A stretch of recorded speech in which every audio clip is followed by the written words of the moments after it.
Today, in our Manual for Nonviolent Struggle, we're talking about the vision of tomorrow. The journey you're taking is not an easy one. It never is. But every journey, easy or not, starts with the first step. In the case of nonviolent struggle, this step is your answer to the question, what is your ultimate goal? What kind of future do you imagine for yourself and your fellow citizens? What kind of society do you want to live in? Do you know the answer to these questions? If I were king for a day and had Harry Potter's magic wand, what kind of world would I like to make happen? If you know, you have your vision of tomorrow. If not, it's time to think of one. Without this vision, your movement, your journey, you're going nowhere. And it's pretty certain that you will end up lost, exhausted, beaten, and wondering why your efforts to win a non-violent fight against the oppression didn't have any results. Do you remember the legendary quote from Martin Luther King? "I have a dream." Well, his dream was his vision of tomorrow. So let us help you in developing your own vision of tomorrow. Start thinking about specific things. Human rights, education, general welfare, corruption versus transparency and rule of law, religion, economics. What would you like your society to be like in these areas? What should your government do about it, and what can you do about it? What do you think is very important? But it's not only that, it's also about what your people think. Why? Because your vision should never be only yours. It needs to be a shared vision. Don't forget that you need people to join your movement and change the society. The more people share a vision, the more forceful it becomes. The more forceful, the more chances to make that vision a reality.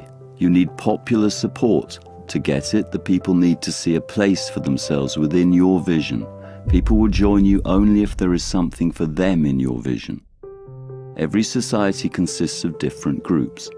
Religious groups, ethnic minority groups, labor unions, professionals, teachers and students, civil servants, farmers, women, academics, politicians, police and military. Most people will struggle and sacrifice only for goals that they care about. And you must learn how to listen to the people and respond to their needs in creating your vision. Don't you dare go to the people and tell them what you think they need, as they will never follow you that way. You have to try and see the world and the society you live in through their eyes. What is important to them? What will make their lives better and what will make their children's lives better? If you really want to find answers to these questions, you have to listen to the people and pay close attention to what the people actually care about. By doing this, you will develop empathy and an understanding of the actual needs and problems of your fellow citizens, and you will be able to include their needs in your vision, giving them a reason to join your movement and journey towards a better society. After all, you're fighting for a better society and a better life. If you can answer their most immediate needs, people will feel that you care and that you really want to change things for the better. Once you have this vision of tomorrow, you have a permanent guideline for your non-violent movement and your supporters. You have a happy marriage between the people and their ideas, and now you know where you're heading, to the world reflected in your vision. And at every point of your struggle, you will have your vision as a guiding light and a reminder why you are taking this journey. But don't get too excited. There are still many more obstacles you'll have to face. Allies you will have to find, and of course, opponents you will have to defeat.